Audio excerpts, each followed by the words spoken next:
Nós estamos numa série chamada No Caminho. A primeira mensagem dessa série foi No Caminho do Perdão, a importância de nós andarmos no caminho do perdão. O Senhor Deus, quando Ele enviou seu Filho ao mundo, a primeira e grande missão que Ele veio fazer foi perdoar. Se nós não fôssemos perdoados, nós jamais seríamos aceitos diante de Deus. Então a primeira obra que Cristo fez foi trazer perdão. Ele trouxe perdão, Ele ensinou sobre perdão, e Ele viveu o tempo todo perdoando. Quando chega na cruz e Ele é levantado, a primeira frase que Ele diz, das 7 últimas frases de Jesus, foi: Pai, perdoa-lhes porque não sabem o que fazem. Então, nós como povo de Deus, discípulos e discípulas de Jesus, nós não temos que andar no caminho da mágoa, do ressentimento, da raiz de amargura, mas no caminho do perdão. Em segundo lugar, falamos na semana passada sobre o caminho da paz, a importância de nós vivermos em paz, nós desfrutarmos a paz que Jesus nos dá. Ele mesmo disse isso: deixo-vos a paz. Jesus não deixou outra coisa, do ponto de vista, por exemplo, material. Não ficou nada dele. É muito interessante isso, deve nos chamar a atenção, não é? A única coisa que ficou lá e ficou na mão dos soldados, eles distribuíram entre eles, foi o quê?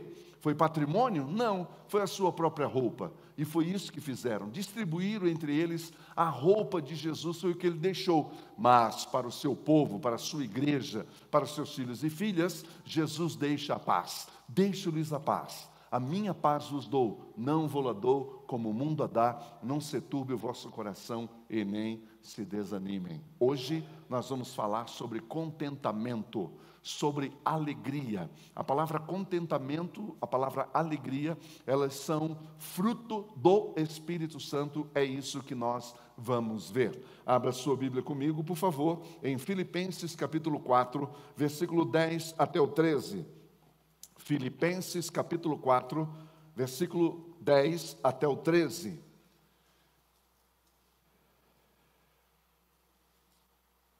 Alegro-me grandemente no Senhor, porque finalmente vocês renovaram seu interesse por mim. De fato, vocês já se interessavam, mas não tinham oportunidade para demonstrá-lo. Não estou dizendo isso porque esteja necessitado, pois aprendi a adaptar-me a toda e qualquer circunstância. Sei o que é passar necessidade e sei o que é ter fartura.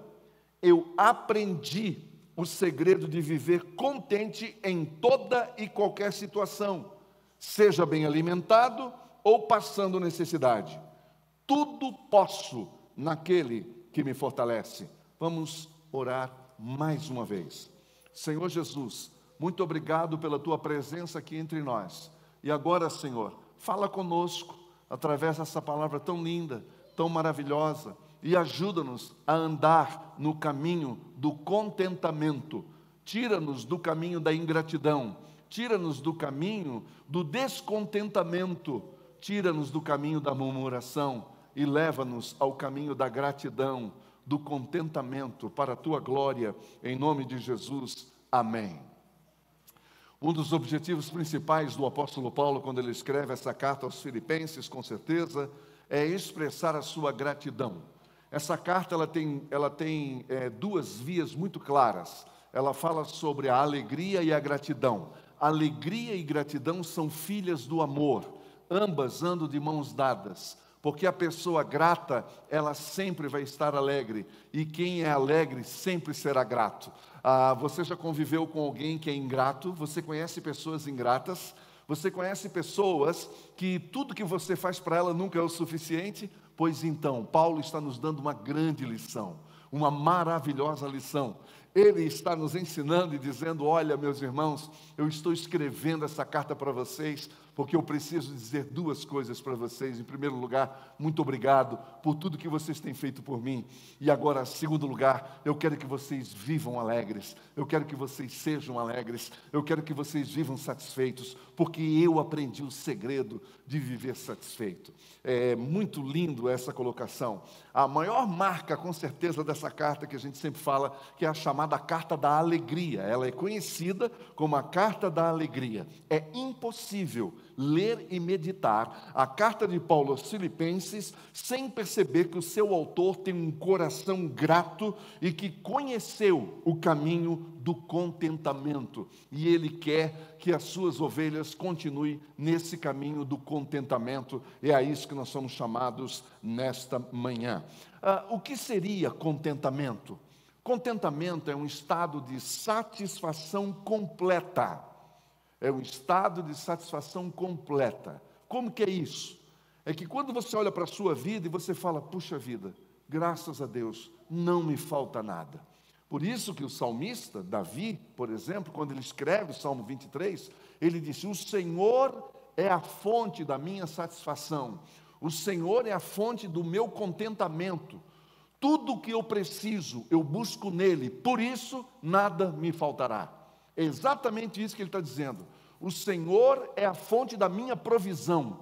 Ele me oferece provisão, cuidado, amor, carinho. Não há nada que eu precise que esteja fora do propósito dele. Por isso eu o chamo, ele é meu pastor. Porque é assim que eu me sinto na minha relação com ele. É isso que Davi está nos ensinando. Qual é o segredo do contentamento? O segredo do contentamento e da alegria é interessante porque não é fruto do acaso. E aqui é interessante, não teria uma pessoa melhor para falar sobre contentamento do que Paulo. Paulo é a pessoa indicada para nos testemunhar sobre isso. Porque não foi do dia para a noite que Paulo aprendeu a viver contente em toda e qualquer situação, como a gente pode imaginar. Às vezes as pessoas imaginam, bom, isso aí deve ter sido fácil para Paulo, mas não foi. Isso é resultado, é fruto de um processo de discipulado aos pés da cruz, aos pés de Jesus. Foi isso que aconteceu. Quem conhece aqui a vida de Paulo, quem já leu sobre Paulo, vai lembrar que ele começa o seu relacionamento com Deus já com 3 anos no deserto da Arábia. E ali ele foi para a presença de Deus, ali ele foi moldado, ali ele foi aprender, o que diz o versículo 11, ele foi aprender. Esse aprender aqui refere-se à experiência de vida. Não há melhor lugar no universo para você conhecer Deus a não ser o próprio deserto. Por isso Jesus, quando inicia o seu ministério, ele inicia no deserto. Marcos capítulo 4, Mateus capítulo 4 nos mostram isso.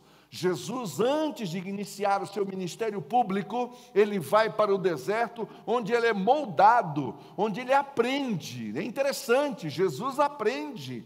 É o que nos diz o escritor aos Hebreus, no capítulo 5, versículo 8, que diz, ele, mesmo sendo filho, aprendeu a obediência através do sofrimento. E isso é maravilhoso. Por quê? Porque nós precisamos entender que o sofrimento que vem para nós não é para nos humilhar, não é para nos arrebentar, não é para nos expor, mas todo o sofrimento que vem sobre o povo de Deus é para aproximá-lo de Deus.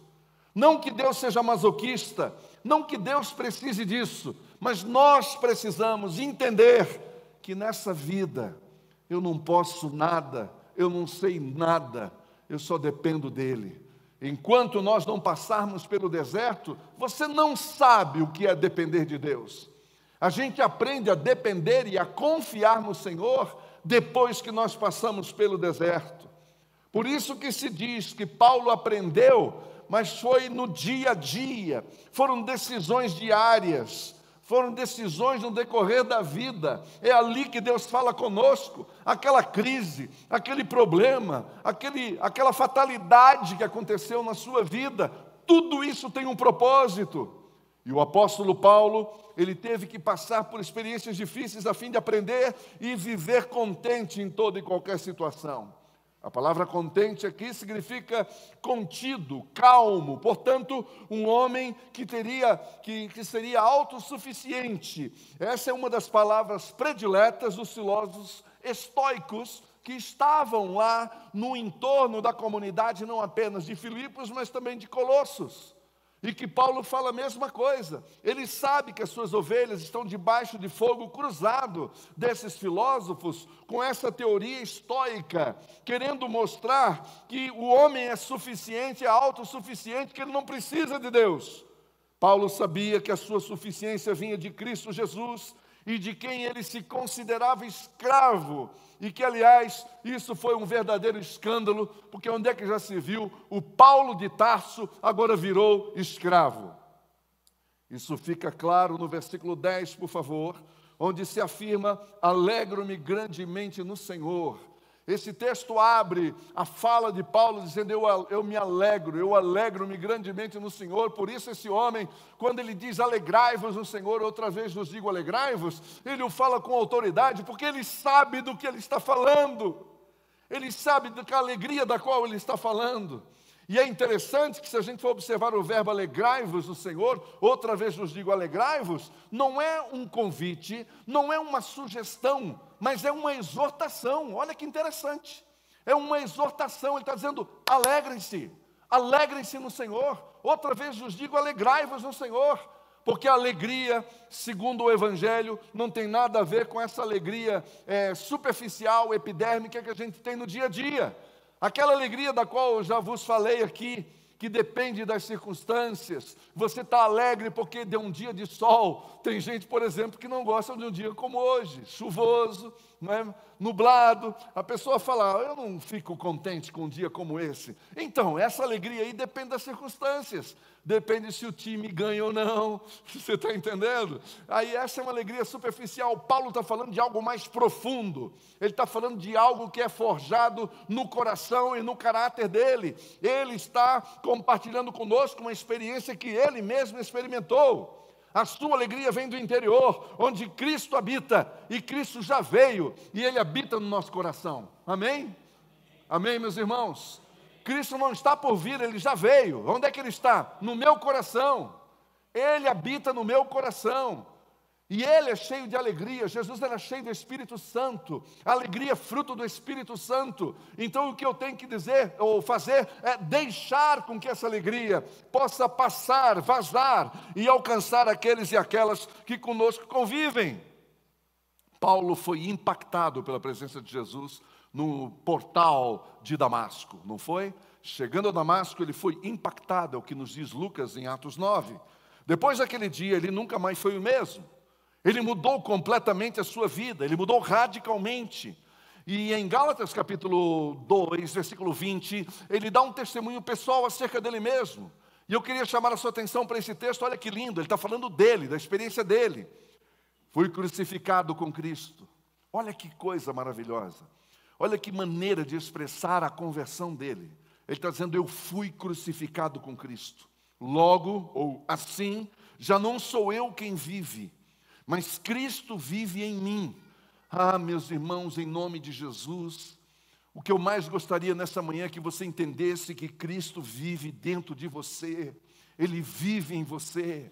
Ele vive em você, a vida vive em você, a paz vive em você, a alegria vive em você, o amor vive em você, já vive em nós.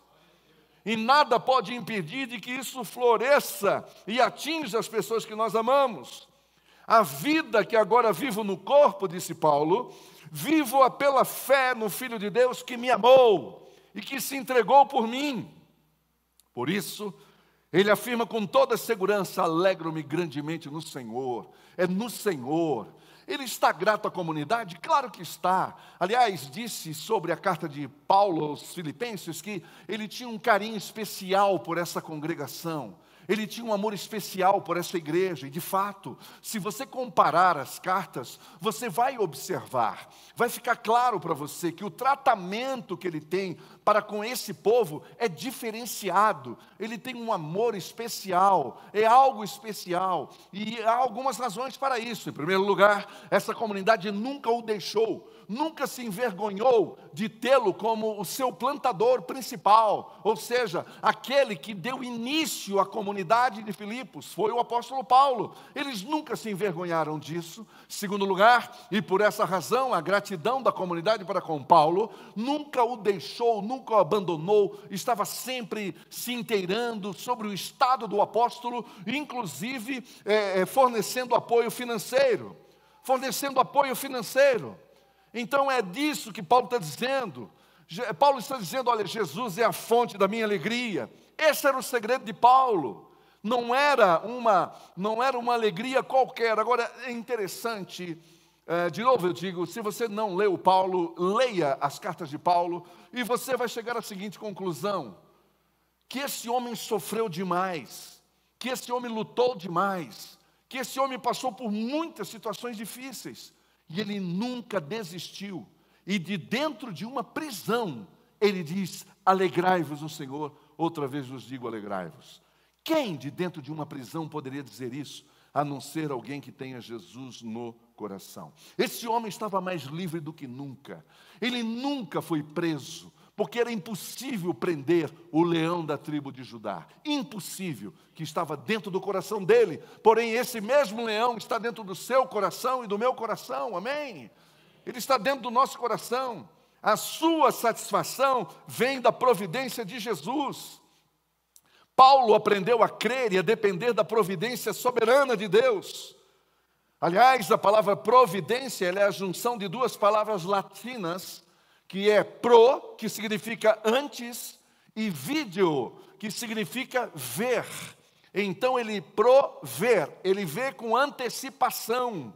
Esse Deus, ele vê com antecipação, ele vê por antemão, ou seja, ele já está no futuro. Ou seja, é a obra que Deus realiza antecipadamente. Paulo tinha essa consciência do Deus que ele crera e que ele confiava, e a qual ele se submeteu como escravo, que esse Deus, ele tem um controle de todas as coisas. Para Paulo estava claro, tudo está debaixo do controle de Deus. Ora, se há uma mensagem mais necessária, contundente e atual como essa para o momento que nós estamos vivendo nesse mundo. Todos os dias que você abre as redes sociais, ou seja, qual for o streaming, você está acompanhando o que está acontecendo nesse mundo. É de apavorar, é de tremer, é de ficar com medo. Cada um fala uma coisa.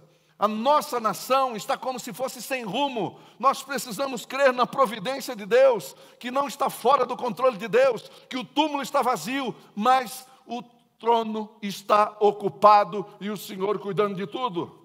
Amém, meus irmãos? Senão a gente desfalece, senão você desanima, senão você entrega.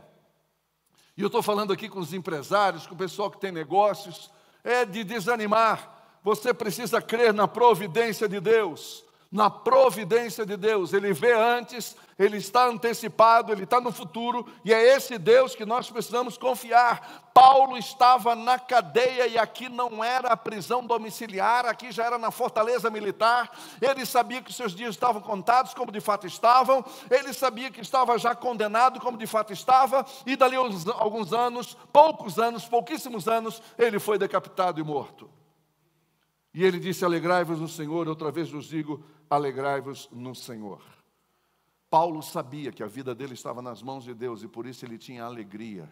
Ele não ficava olhando para as circunstâncias, ele não ficava olhando na horizontalidade, ele tinha confiança na verticalidade, ele tinha fé e confiança no Senhor. Por isso Paulo deixa claro que ele não está reclamando de nada, senão veja o versículo 11, por favor, do nosso texto. O versículo 11 diz, eu não estou dizendo isso porque esteja necessitado, pois eu aprendi a adaptar-me a toda e qualquer situação.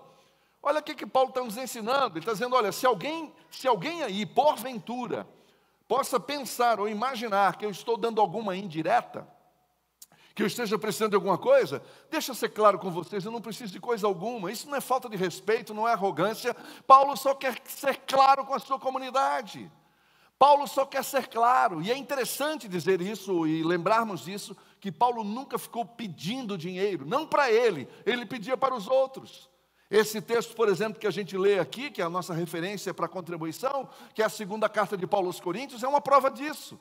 Paulo não pede para ele, não é para ele, é para os outros. Ele não pede para ele para as comunidades carentes, comunidades pobres. Então ele nunca precisou, ele vem de família abastada, o apóstolo Paulo. A sua satisfação não depende das circunstâncias, ela é fruto de algo mais profundo. Ela não é fruto de crença, preste atenção nisso, por favor. Ela não é fruto de crença. Crença gera expectativas. Pessoas que são movidas por crença, porque isso, porque aquilo, através de superstições, de misticismo gospel misturado, achando que Deus tem obrigação de fazer o que aquela pessoa pede, ou reivindica, ou tem a expectativa. Isto é crença. Mas fruto, era a relação dele, fruto de confiança e fé em Jesus, que é o caminho do contentamento. O caminho do contentamento não é ficar com falsas expectativas, mas o caminho do contentamento está, em primeiro lugar, conhecer o Deus da vida, conhecer o provedor da vida, e intimamente, ao ponto de confiar totalmente nele. E aí eu preciso voltar para o deserto, porque é no deserto que a gente conhece a Deus, é no deserto que você conhece a sua limitação, e é no deserto que você conhece as pessoas que vivem no seu entorno. É no deserto. Enquanto você não passar pelo deserto, você não vai saber quem convive com você. Você não tem ideia. Já que eu estou diante de um advogado aqui, é só colocar um inventário na mesa de uma família que nós já vamos ver quem é quem. É só isso. Não precisamos de mais conversa. Aí você vai ver quem que é quem. O tiozinho do coração, a titia, aquela titia tão querida, você vai ver. Um dia ela vai mostrar as presas, é quando mexer no bolso dela. É isso, Paulo está deixando claro que o caminho do contentamento que ele descobriu não está nas pessoas. Imagine Paulo abandonado por todo mundo, por tudo e por todos. E ele deixa inclusive isso transparecer claramente na sua última carta, a sua última fala, a sua última pregação ao mundo, que foi a segunda carta de Paulo a Timóteo. Ele diz que todos me abandonaram, todo mundo me abandonou, eu fiquei sozinho. Esse é o Paulo, mas nunca perdeu a alegria. Não é tremendo isso? Amém, meus irmãos? Você precisa entender que a sua alegria não vem dos outros, não vem das pessoas, vem de Jesus. É dele que vem a minha alegria, é dele que vem o meu contentamento. E fé é resultado de conhecer Jesus todos os dias. É algo assim, todos os dias, é de carreirinha. É todo dia um encontro, é todo dia ouvir a sua voz, é todo dia ouvir a sua orientação. E isso significa que nós vamos passar por lutas e dificuldades, sim, como não? Eu sei que alguns de nós aprendemos que quem é crente não passa por luta. Meu Deus, onde é que você leu isso? Andar no caminho de Jesus não nos isenta das adversidades. Aliás, é o contrário. A prosperidade causa mais estragos na vida dos cristãos do que a adversidade. Eu vou repetir. A prosperidade, promessa de prosperidade, causam mais estragos na vida dos cristãos do que a adversidade. Jesus nunca prometeu prosperidade. Não a material. Não nesse sentido que nós estamos entendendo aí. Não desse negócio que nunca vai faltar dinheiro, que você é cabeça e não é cauda. Tirando o texto do contexto, criando ilusões e crenças na vida das pessoas, porque quando entra a crença, sai a fé, sai a confiança, porque sai o relacionamento. Fé é fruto de relacionamento, de comunhão diária com o Senhor. Aí você conhece a Deus, aí você confia nele. Porque você não confia em alguém que você não conhece. E crença você não precisa conhecer, porque não há relacionamento. Crença é crença. Se esse Deus não me atende, eu mudo para o outro. É simples assim. Se esse Deus não me satisfaz, eu mudo para o outro. É por isso que tem gente que fica pulando de igreja sobre igreja, vai daqui, vai de lá, porque a expectativa dele ou dela não foi atendida. E ele coloca até uma lista, dizendo que aquelas expectativas serão atendidas, aquele vai ser o seu lugar, é isso que você pensa. Ao passo que quando nós temos essa compreensão clara de que o meu relacionamento é com o Senhor, então eu vou procurar um lugar onde é glorificado a Ele, a palavra dEle, o relacionamento com Ele, onde é colocado em destaque a vida de Cristo, que é o Filho dEle, e isso tudo vai trazer satisfação para nós, porque do contrário, quando a gente fica baseado em prosperidade, veja o que aconteceu com a comunidade, que João foi usado por Deus para trazer uma palavra para aquela comunidade. Eu estou me referindo à igreja de Laodiceia. No capítulo 3, versículo 17 de Apocalipse, aqui está a palavra do Senhor. Olha a fala daquela igreja. Eu estou rico e abastado, eu não preciso de coisa alguma. Laodiceia era uma cidade poderosa. Laodiceia tinha dinheiro aos montes, não precisava de nada, nem de Deus. Por isso que eles disseram, eu estou rico e abastado, eu não preciso de outra coisa. Quem que disse isso? Foi Jesus que disse, que sabia que esse era o discurso, esta era a narrativa no coração do povo daquela igreja. A confiança deles estava na riqueza, nos bens materiais e não no Filho de Deus. Versículo 12, sei o que é passar necessidade, ou tenho a experiência de passar necessidade, e sei o que é ter fartura. Eu tenho a experiência de passar, não é só assim, eu sei, no sentido de saber da informação, não, vai além da informação, gente. Vai além da informação, é passar pela experiência. Esse verbo aprender aqui do verso 12, ele é diferente do aprender do versículo 11. Paulo diz, eu sei o que é ou ter experiência, significa iniciado no segredo. Preste atenção aqui. Paulo está falando com uma comunidade que, de novo, está cercada por outras filosofias novas que estão como que atingindo e afetando a fé das pessoas em Cristo.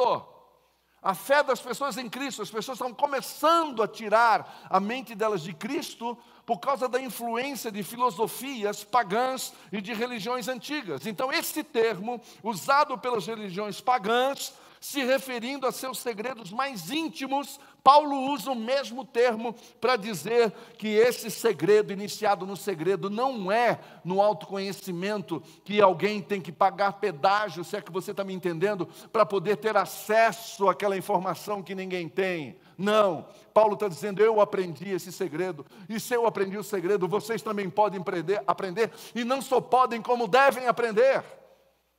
Amém? Ele não segura com ele. Ele está dizendo, vamos compartilhar isso. Isso significa deixar as pessoas livres. Vocês já participaram, ou já ouviram alguém que participou de uma comunidade onde o conhecimento estava na mão de uma liderança hierárquica. Ele diz, se vocês não tiverem a unção que eu tenho, não tiverem debaixo da minha unção, debaixo do meu poder, você fica dependendo daquela pessoa, daquele líder. É isso que Paulo está dizendo. Ele está dizendo, sai fora disso.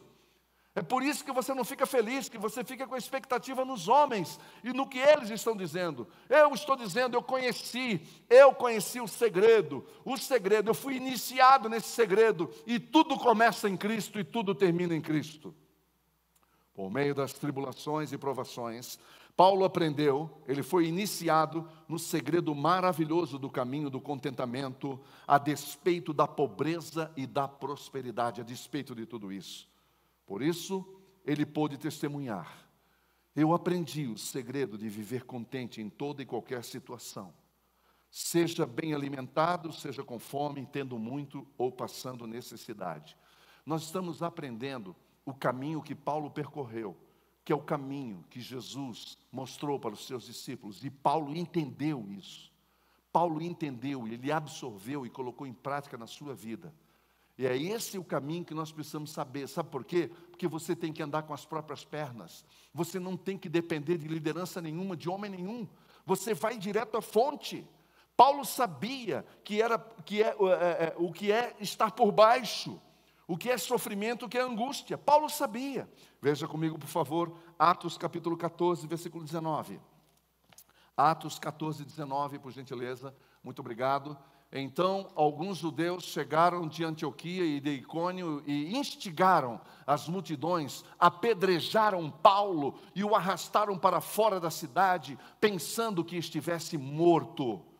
Sabe, meus irmãos, esse homem sentiu na própria carne o que significa passar por lutas. Agora no capítulo 16, por gentileza, no versículo 22 até o versículo 25, olha só o que diz: a multidão ajuntou-se contra Paulo e Silas, e os magistrados ordenaram que suas roupas fossem arrancadas e eles açoitados. Que diz mais?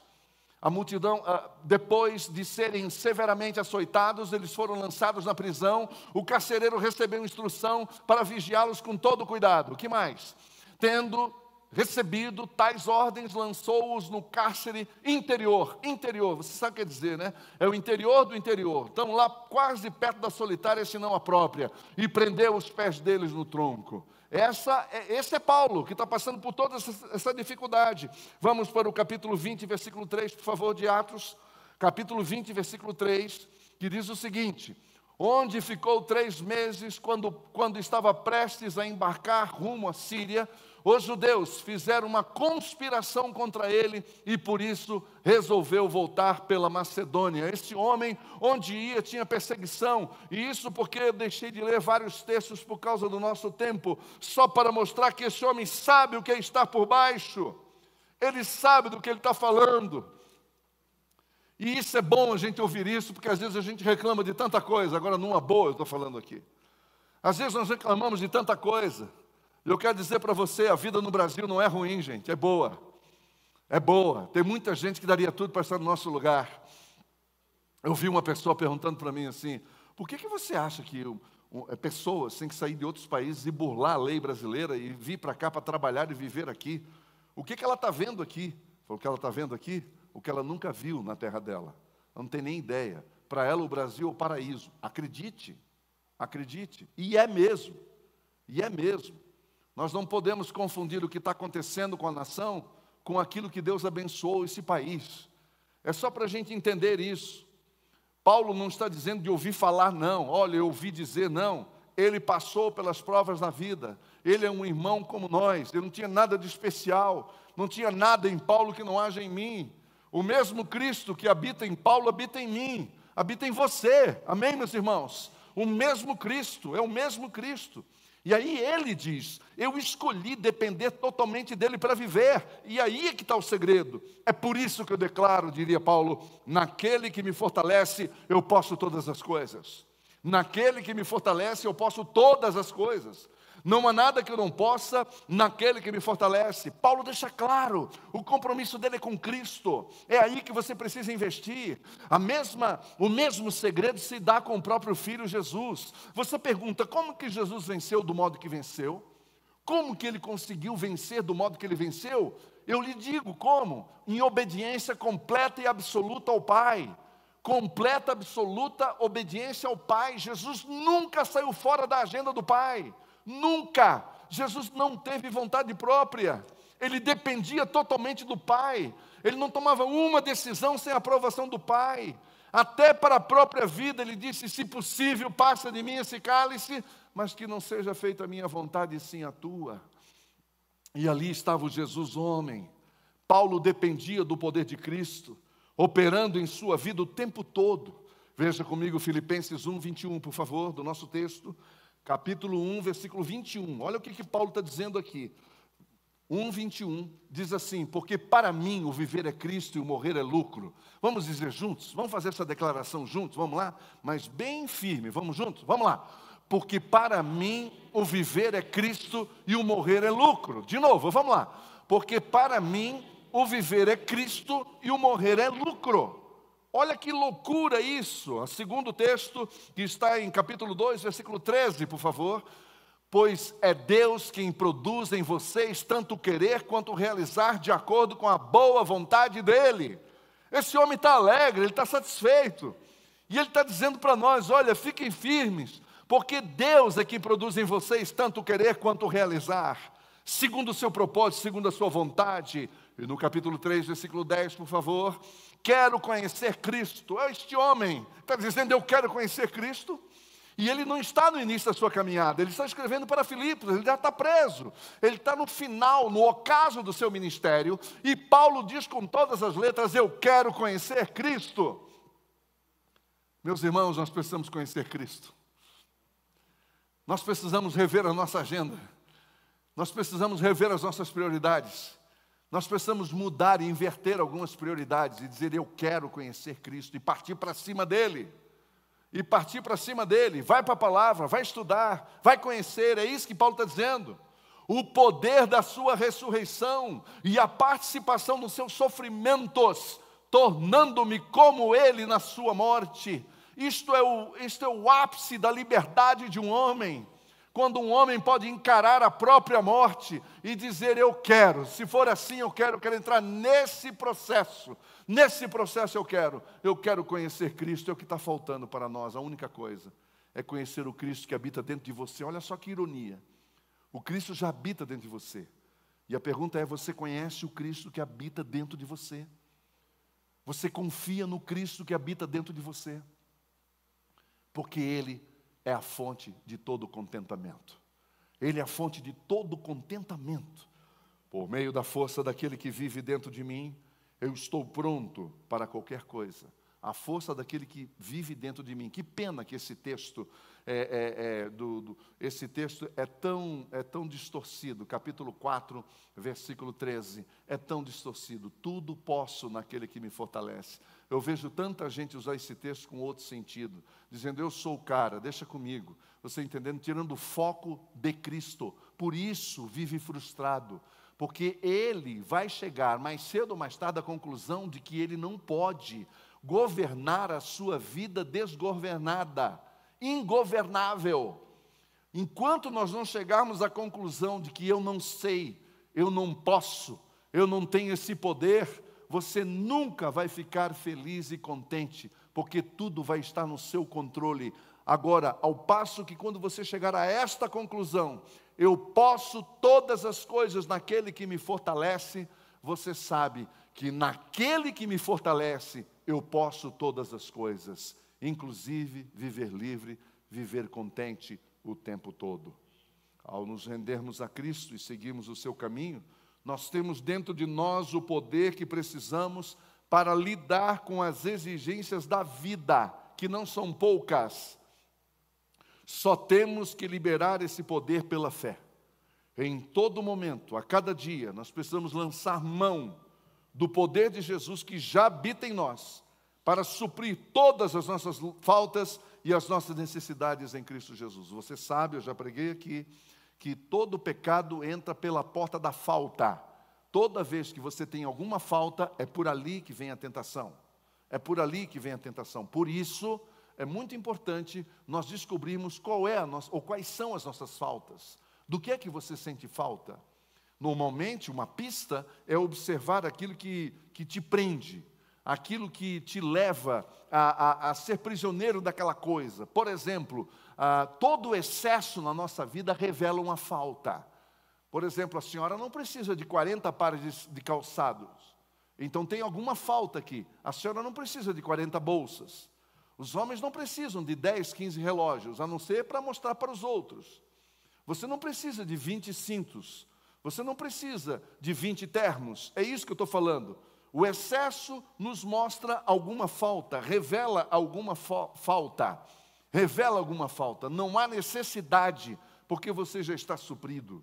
Esta é a ideia. Cristo nos supre de tudo. E isso vai evitar muitas contas desnecessárias, muitos conflitos dentro de casa. Muitos conflitos nascem dentro de casa exatamente por causa da falta. A falta que o marido tem de algo que a esposa não entende, porque ele não tratou isso ainda, e ele não reconheceu.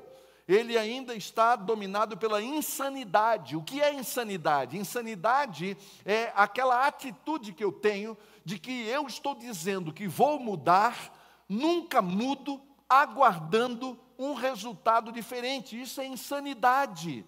Insanidade é quando você quer chegar num lugar, mas não muda nada na sua vida. E aí, como quem disse, eu já afirmou que é uma verdade: se nada muda, nada muda. Se nada muda, nada muda. Por isso que há assuntos proibidos dentro da nossa casa, por exemplo.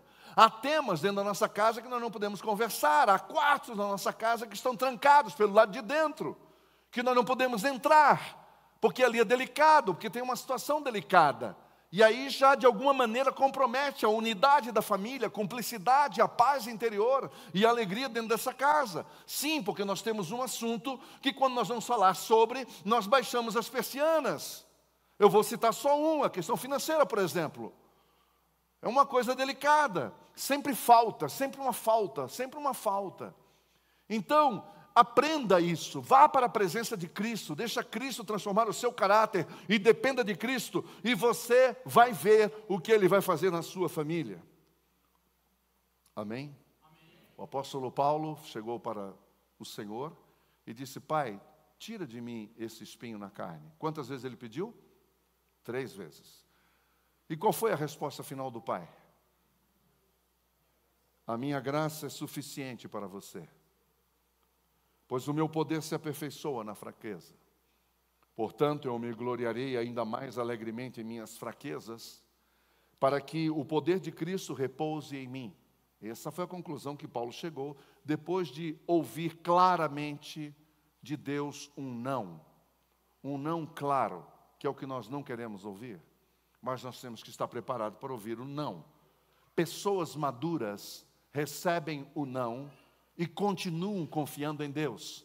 Pessoas que têm crendices, que têm crença e expectativa, quando recebem um não de Deus, ficam magoadinhos, ficam sentidinhos, não querem mais caminhar com Cristo, abandonam Cristo, abandonam a igreja, abandonam o que for. Paulo está deixando claro: por isso, por amor de Cristo, regozijo-me nas fraquezas, nos insultos, nas necessidades. Olha o que esse homem está dizendo: perseguições, nas angústias, pois quando sou fraco, é que sou forte. Esse é o segredo do caminho do contentamento. Não foge do sofrimento, coloca Cristo na frente. Coloca Cristo na frente. O que significa? Que você não vai focar no problema, você vai focar em Cristo. Você vai olhar para o problema, o desafio, a crise, a falta, a partir de Cristo. E isto só é possível comunhão diária com Ele, o tempo todo com Ele. Por isso, concluindo, nós precisamos escolher andar no caminho todos os dias. É andar no caminho todos os dias. É permanecer nele intencionalmente todos os dias. Isso tem que afetar a nossa agenda. Isso tem que afetar a nossa agenda. Se vocês me permitem, uma coisa mais íntima, entrando na vida de vocês, como está a sua agenda? Eu queria perguntar para você, como foi a sua agenda? Não como você gostaria de fazê-la a partir dessa semana, mas como é a sua agenda?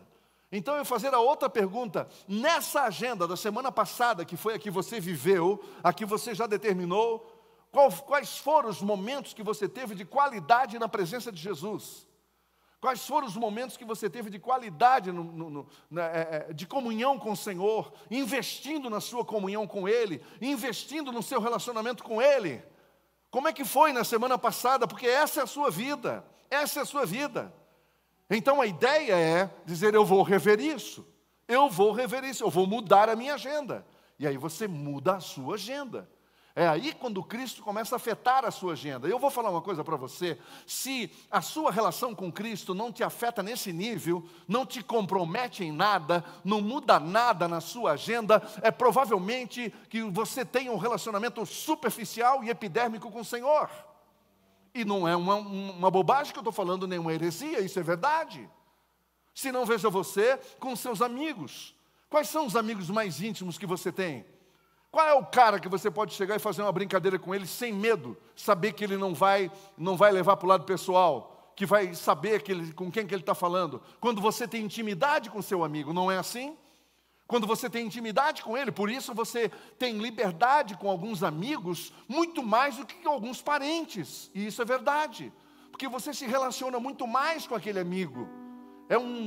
É quase um relacionamento diário, e essa é a ideia do Evangelho. É andar com Jesus todo dia, todo dia, todo dia, todo dia. Ele tem que afetar essa agenda, senão você nunca será feliz. O que há de cristãos e evangélicos que não são felizes? Eles são tristes. São pessoas tristes. São pessoas dominadas pela tristeza. E aí o vizinho olha aquilo, por percepção, por lógica, apenas por observação, ele pensa: nunca irei a uma igreja como essa, nunca seguirei um Deus como esse, nunca, porque eu não vejo essa mulher feliz, ela está sempre triste, há um olhar triste nela, há um olhar triste nesse homem. Por que isso? Porque simplesmente nós não estamos deixando Jesus tomar conta de toda a nossa vida. Tomar conta de tudo, dizer: deixa comigo, eu cuido de você. Nós não temos essa confiança, sabe por quê? Porque não há esse comprometimento, você não conhece profundamente a esse ponto de dizer: eu deixo a minha vida nas suas mãos.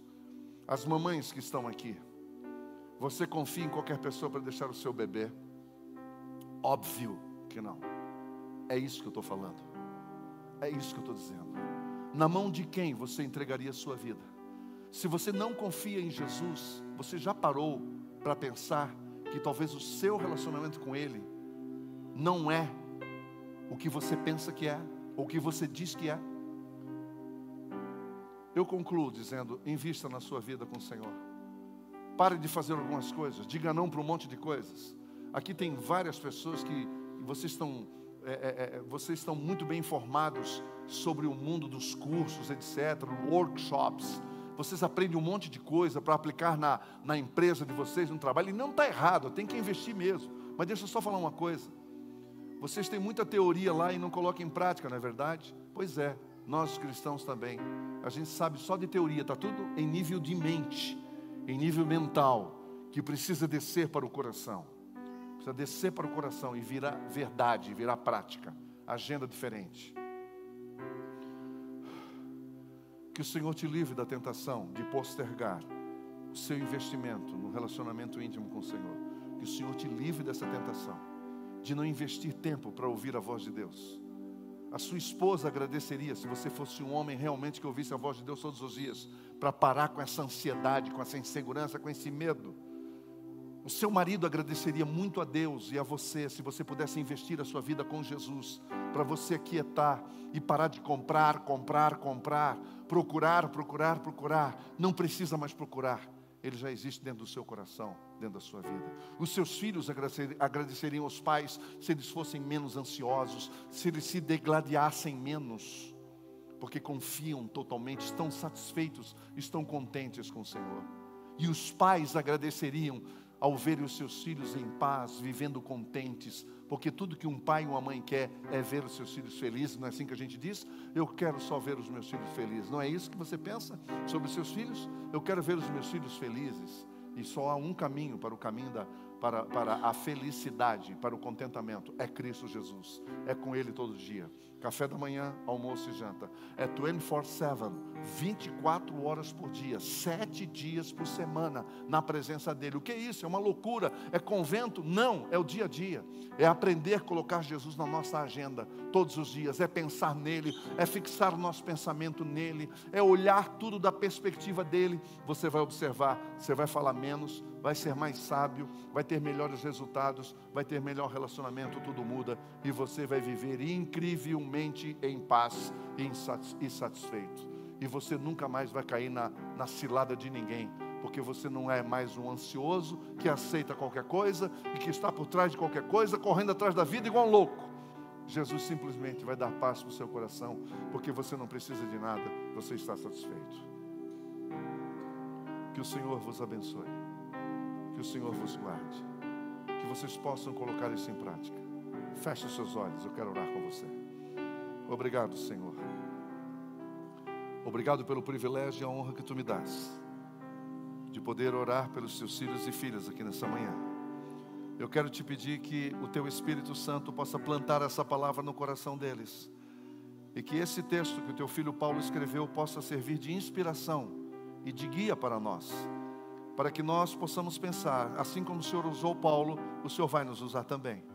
Se o Senhor usou Paulo, se o Senhor fez coisas lindas na vida desse homem que tanto sofreu, o Senhor pode fazer na nossa também. Perdoa-nos a nossa falta de gratidão, perdoa-nos a nossa falta de maturidade, perdoa-nos a nossa falta de prioridade, perdoa-nos a nossa falta de amor, a nossa falta de respeito para com o Senhor. Perdoa-nos e ajuda-nos a descansar, a confiar em Ti. Ajuda-nos a Te conhecer de verdade e de fato. É o que nós Te pedimos e Te agradecemos em nome de Jesus.